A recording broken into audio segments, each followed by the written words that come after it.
দিনমজুরি একজন 500 টাকা পায়।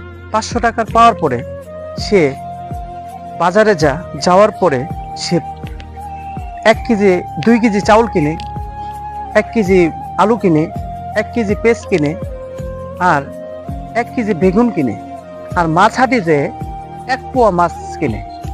কেনার পরে তার পকেটে একটা টাকাও নেই।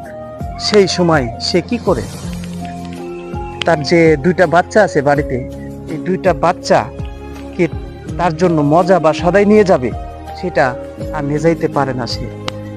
সে দুঃখ নিয়ে, অনেক কষ্ট নিয়ে, সে বুকে কষ্ট চাপা নিয়ে সে বাড়িতে ফেরার পরে সে কি করে, তার 2টা বাচ্চা তার বাবাকে দেখে, আমার বাবা আসছে, সে ডাইকা তার পাশে খাড়া হওয়ার পরে তার হাতের দিক তাকিয়ে থাকার পরে সে বাচ্চা, তার বাবা অধারা চোখের পানি, তার বুক ভিজে যায়।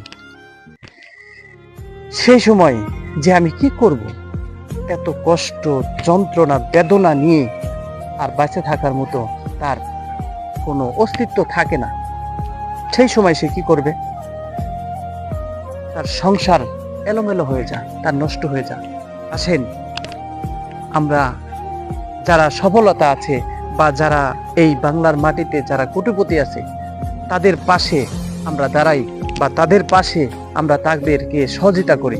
এরকম আমরা প্রার্থনা করি, আল্লাহর কাছে দোয়া করি, আমাদেরকে যেভাবে চালাইছে তাদেরকেও যেন আল্লাহ ওইভাবেই তাকেও চালায়।